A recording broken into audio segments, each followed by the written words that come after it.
There has been a bunch of really cool video game accessibility news this week, but I have not got enough time to do a dedicated video about every single story that happened, so we're going to do a rapid-fire news recap of a bunch of really cool video game accessibility news I want to talk about this week. Firstly, we're only 12 days into the year, but we've already had a huge number of video games including high contrast mode visuals from studios that have never had high contrast mode visuals in their games before. Star Wars Jedi Survivor is getting high contrast mode in a post-launch update, which is a first for EA.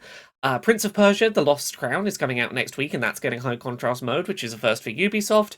And we're seeing it in Tekken 8. It's in the Tekken 8 demo. Tekken 8's coming out this month. That's a first for Namco Bandai. Altogether, this is really exciting. I really feel like 2024 is the year that high contrast mode is going to start becoming a standard we can see across, a whole bunch of studios and not primarily just PlayStation first-party titles. Of those titles we just talked about, Prince of Persia: The Lost Crown, I'm going to have a full accessibility review of on this channel, hopefully by the end of next week, so I look forward to that. Tekken 8 does have a demo up right now. I've not done a full video about it. I want to wait until that game comes out and we see the full thing in progress.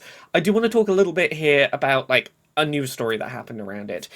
The short version, the game's demo has some colorblind accessibility options, and one of them is potentially interesting for people who are colorblind, but also potentially dangerous for people with photosensitive epilepsy or just other photosensitive conditions, and is not well labeled. I'm going to show a still image. I'm not going to show moving footage of this, but it basically uses different direction black and white lines to help make characters easier to differentiate for people who don't have color vision.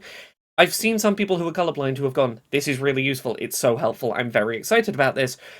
But I've also seen people sharing clips of this in the demo, and photosensitive people going, this is actively really dangerous for me, please do not share footage of this, and the Tekken 8 creators don't really seem to understand the problem. They were like, oh, we're very sorry, not every colorblind setting is going to be helpful to every colorblind person, kind of ignoring the problem, which is, we're not saying it's not going to be helpful for some colorblind users, we're saying you need to label this in the settings as, don't turn this on if you've got photosensitivity, don't share footage of this, it might cause photosensitivity issues. It seems like the Tekken creators don't really understand the problem with the setting that they have right now. I'm probably going to try and do my Tekken 8 review with someone who is photosensitive to talk about this issue, even if they don't end up seeing the mode themselves, just to have a talk about photosensitive conditions and just the risks that this all sort of is bundled up with. In terms of Jedi Survivor, I know I kind of glossed over it, but on top of high contrast mode, that game is also adding differing degrees of how much you can slow down the game while playing, which is really cool, and they're adding a sort of ping system so that you can echolocate things in your environment, and that's really neat. Lastly, horror game Amnesia: The Bunker has added a whole bunch of new accessibility features in their most recent update. I apologise, I don't have these memorised, I have really poor memory, so because I don't have the teleprompter set up today, I'm going to turn over there and read some of these settings to you. Here we go. Closed captions, subtitle directional indicators, reduced camera motion, aim assist, reduced weapon sway, reduced enemy perception, non-aggressive rats, lock code quick access, physics interaction mode, sprint mode, aim/use item mode, reload weapon mode, charge flashlight mode, check health mode, added a preview of subtitles in the subtitle options menu. That took me several tries, but we got there. That's quite a lot of things for this game to have added. That's really cool to hear. Now, that's not an exhaustive list, there's probably other accessibility stuff I haven't talked about here today, but I just wanted to give a quick overview of a bunch of stories that I didn't have time to make a dedicated scripted video about, but I wanted to talk about this week.